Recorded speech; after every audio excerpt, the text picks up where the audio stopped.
La pluie tombait sans pitié le jour des funérailles de Lily Matthews, 6 ans, correspondant à l'ambiance sombre qui flottait dans l'air. Les mères entrèrent discrètement dans la chapelle, leur parapluie noir se fermant en entrant. Personne ne remarqua le grand berger allemand qui s'était glissé derrière eux. Sa fourrure mouillée laissa des traces sombres sur le sol poli. Alors que le révérend Parker commençait le service, un grognement sourd interrompit ses paroles. EDS se tourna pour voir Max, le chien adoré de Lily, se diriger résolument vers le petit cercueil blanc à l'avant. Sarah Matthews halta en serrant le bras de son mari, Thomas. « Comment était-il arrivé ici ?» murmura-t-elle. Ils avaient délibérément laissé Max à la maison, craignant ce scénario. Le grognement de Max se transforma en aboiement frénétique lorsqu'il atteignit le cercueil. Les personnes en deuil se déplacèrent mal à l'aise tandis que les énormes pattes du chien grattaient désespérément le bois poli lorsque 2 huissiers tentèrent de l'éloigner. Les aboiements de Max devinrent plus urgents, plus obsédants. « Quelque chose ne va pas », dit doucement Michael, le frère de Lily, 12 ans. « Je ne l'ai jamais entendu comme ça auparavant. » Le comportement du chien devint de plus en plus erratique, tournant en rond, gémissant, puis plaçant sa tête contre le cercueil et poussant un hurlement si lugubre qu'il envoya des frissons à tous ceux qui étaient présents. C'est lorsque Max commença à enfoncer ses griffes dans la couture du couvercle du cercueil que Sarah s'avança, le visage pâle et résolu. « Ouvre-le », ordonna-t-elle d'une voix brisée. « S'il te plaît, ouvre-le. » Le directeur des pompes funèbres hésita, mais les aboiements incessants du chien couvraient ses protestations tandis que le couvercle était lentement soulevé. Le halètement collectif des plus proches fut suivi du cri perçant de Sarah, un son d'horreur si cru que ceux qui étaient au fond s'éloignèrent instinctivement. Ce qu'ils découvrirent à l'intérieur allait tout changer. La famille Matthews pensait savoir des derniers instants de leur fille. Laissez un j'aime et partagez vos pensées dans les commentaires avec la ville que vous regardez à partir de maintenant. Continuons l'histoire. La famille Matthews était un incontournable de la petite ville d'Oak Ridge depuis des générations. Thomas Matthews, un cardiologue respecté à l'hôpital Oak Ridge Memorial, et sa femme Sarah, la directrice de l'école primaire, étaient connus pour leur engagement communautaire et leur chaleureuse hospitalité. Leurs 2 enfants, Michael, 12 ans, et Lily, 6 ans, avaient hérité de la gentillesse et de la douceur de leurs parents, tandis que Michael excellait dans les études et le baseball.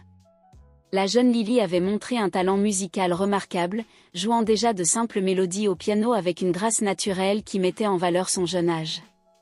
Les Matthews vivaient dans une maison de style colonial sur Maple Street, avec un vaste jardin où les enfants passaient d'innombrables heures à jouer à l'ombre de chênes centenaires.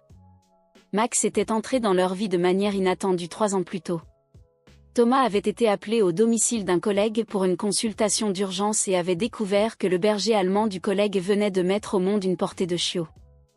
Le plus petit du groupe, un avorton aux pattes surdimensionnées et une tache blanche distinctive sur la poitrine, avait attiré l'attention de Thomas. Il avait besoin d'amour supplémentaire. Son collègue lui avait expliqué ce soir-là que Thomas avait ramené à la maison le chiot de 8 semaines, enveloppé dans une serviette bleue, et l'avait présenté à une Lily extatique pour son 3e anniversaire. Alors que Sarah avait initialement des réserves quant à l'ajout d'un chien de grande race à leur foyer, ses inquiétudes se dissipèrent lorsqu'elle vit le lien instantané entre Lily et le chiot qu'ils appelèrent Max. Les premiers mois n'ont pas été sans défi, Max a mâché les chaussures de jardinage de Sarah, a creusé des trous dans le jardin et a une fois renversé une lampe en courant après sa queue. Mais Lily resta son inébranlable défenseur, prenant la responsabilité de le nourrir et de l'aider dans son entraînement.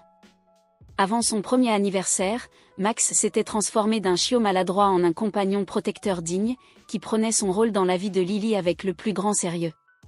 Ils ont développé des rituels qui sont devenus le cadre de leur journée. Max attendait à la porte d'entrée quand il était temps pour Lily de rentrer de l'école, sa queue cognant contre le parquet au bruit du bus. Ils partageaient des collations l'après-midi sur la balançoire du porche, et chaque soir, Max se recroquevillait sur le tapis à côté du lit de Lily, gardant ses rêves jusqu'au matin. Leur lien transcendait les relations ordinaires des propriétaires d'animaux. Dans la maison Matthews, Max n'était pas seulement le chien de Lily, il était son confident, protecteur et ami le plus fidèle.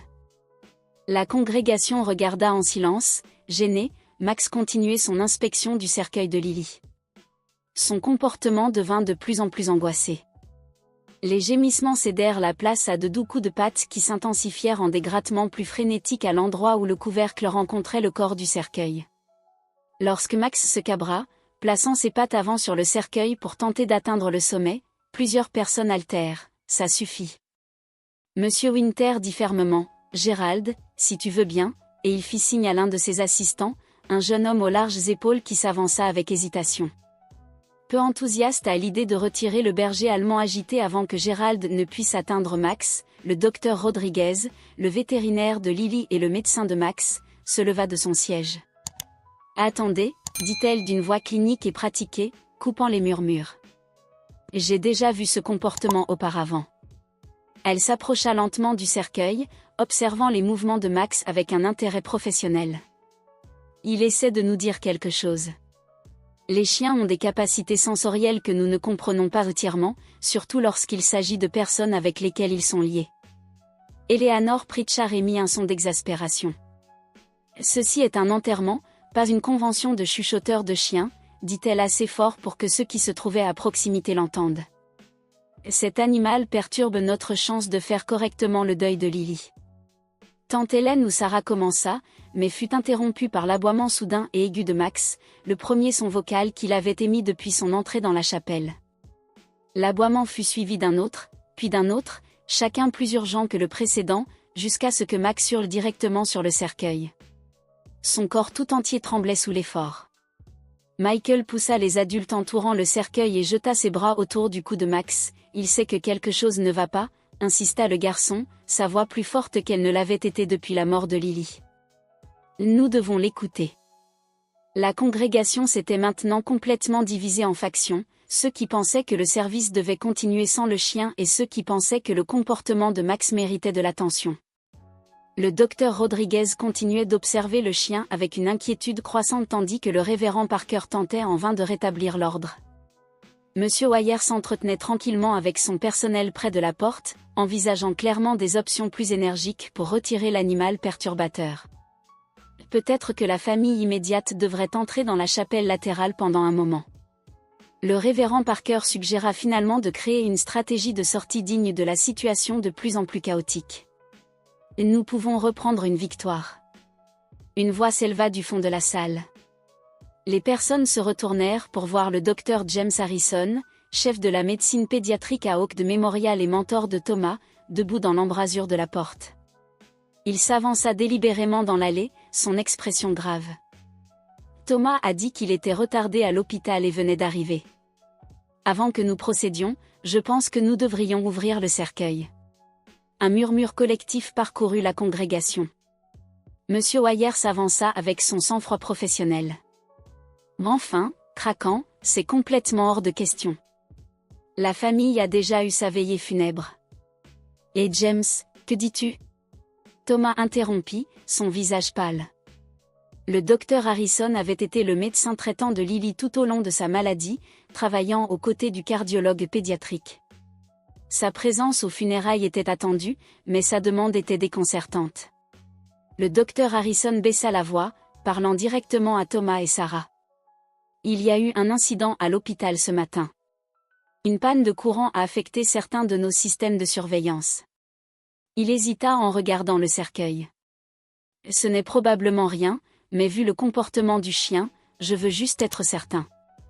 La main de Sarah se porta à sa gorge, ses yeux s'écarquillèrent avec le terrible espoir d'une mère. Vous pensez qu'elle aurait pu l'être ?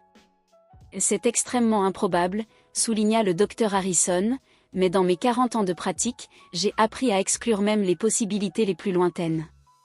Il s'est éteint en regardant Max, qui continuait à donner des coups de patte insistants au cercueil. Les minutes suivantes se déroulèrent dans un flou de disputes et d'émotions. Monsieur Winters s'opposait avec véhémence à l'ouverture du cercueil, invoquant les protocoles funéraires par respect pour le défunt. Eleanor et Raymond Pritchard se rangèrent du côté du directeur des pompes funèbres, tandis que le docteur Rodriguez et le docteur Harrison préconisèrent de suivre les signaux du chien.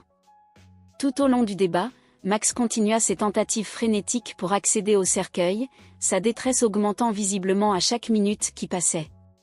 Ce fut Mike qui finit par faire taire la salle. « Ce sont les funérailles de ma sœur, dit-il d'une voix jeune, brisée par l'émotion, mais portant la détermination indéniable de la famille Matthews. Et c'est son chien. Si Max pense que quelque chose ne va pas, alors quelque chose ne va pas. Ouvre le cercueil maintenant.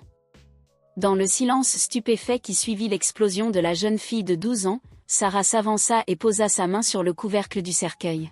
« Fais-le » dit-elle à Monsieur Wyer. Le directeur des pompes funèbres regarda Thomas, qui fit un seul signe de tête décisif avec une réticence visible. Monsieur Winters sortit une petite clé de sa poche et s'approcha du cercueil. Les personnes présentes retinrent collectivement leur souffle alors qu'il insérait la clé dans une serrure discrète sur le côté du cercueil.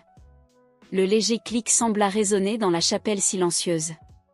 2 assistants s'avancèrent pour aider à soulever le couvercle, qui se souleva avec un léger sifflement hydraulique. Le cri de Sarah perça le silence, provoquant le lever alarmé de plusieurs personnes. Thomas resta figé, sa formation médicale momentanément oubliée tandis qu'il fixait le cercueil ouvert. Max lui accorda enfin l'accès à ce qu'il avait désespérément tenté d'atteindre. Il plaça ses pattes avant sur le bord du cercueil et regarda à l'intérieur. Sa queue remuait pour la première fois depuis la mort de Lily. Serrée dans les mains pâles de Lily se trouvait la balle bleue manquante de Max, le jouet avec lequel ils avaient joué d'innombrables fois dans le jardin, mais ce n'était pas ce qui avait provoqué le cri de Sarah ni le halètement collectif de ceux qui étaient assez proches pour voir l'intérieur du cercueil. C'était le petit mouvement presque imperceptible des paupières de Lily qui battaient comme des ailes de papillon contre ses joues. « Elle est dans un état catatonique », déclara le docteur Harrison, retrouvant son sang-froid professionnel plus vite que quiconque. Il vérifiait déjà le pouls de Lily. Ses mouvements étaient efficaces. « Appelez une ambulance ici, maintenant. » La chapelle sombra dans le chaos. Thomas sortit de son choc et se précipita aux côtés du docteur Harrison. Sa formation médicale prit le dessus alors qu'ils évaluaient rapidement l'état de Lily. Sarah s'effondra contre le cercueil, une main tendue pour caresser les cheveux de sa fille, tandis que l'autre agrippait le collier de Max comme si le chien était son seul ancrage à la raison. Monsieur Winter se tenait sous le choc. Son service funèbre parfaitement organisé se transforma en une scène sans précédent au cours de ses 30 années d'expérience professionnelle. Le révérend Parker dirigea la congrégation dans des prières improvisées, tandis que le docteur Rodriguez se frayait un chemin à travers la foule pour offrir toute l'aide possible.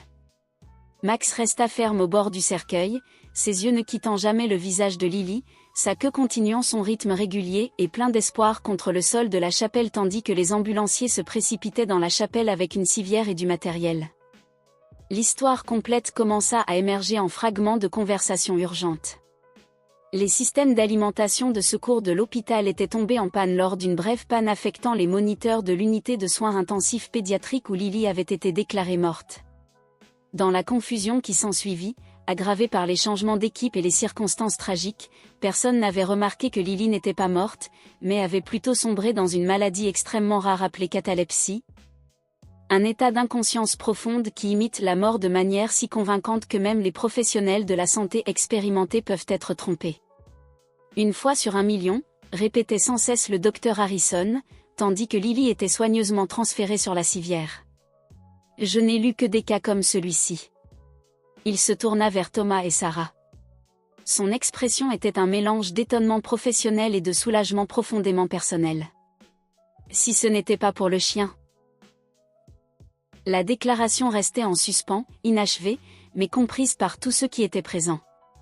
Si Max n'avait pas été si persistant, s'il n'avait pas senti d'une manière ou d'une autre ce que l'équipement médical sophistiqué et la profession qualifiée avaient manqué, Lily Matthews aurait été enterrée vivante. Une pensée horrible qui envoya des frissons visibles à travers les spectateurs, alors que les ambulanciers se préparaient à transporter Lily à l'hôpital. Un nouveau problème survint. Max refusa d'être séparé d'elle lorsqu'un ambulancier tenta de fermer les portes de l'ambulance sans laisser entrer le chien. Max se planta fermement dans l'embrasure de la porte. Sa taille considérable faisait de lui un obstacle inamovible. « Il reste avec elle », dit Sarah avec une autorité silencieuse en montant dans l'ambulance aux côtés de sa fille. Le chef des ambulanciers commença à objecter, en citant les protocoles et les règlements, mais un regard sur le visage de Sarah Matthews et l'imposant berger allemand maintenant assis, protecteur, à côté de la civière, le convainquit de reconsidérer. « Je suivrai avec Michael », dit Thomas à sa femme, l'aidant à monter dans l'ambulance avant de se tourner pour s'adresser à la congrégation stupéfaite, toujours rassemblée dans et autour de la chapelle.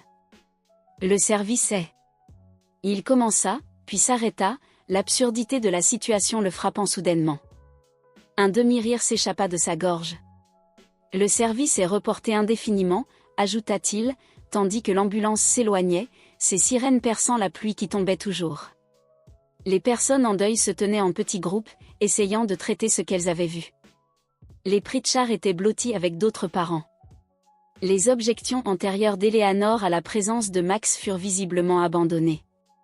Le docteur Rodriguez parla doucement avec le révérend Parker, offrant ce qu'elle pouvait sur le comportement animal et les liens inexplicables entre les humains et leurs animaux de compagnie.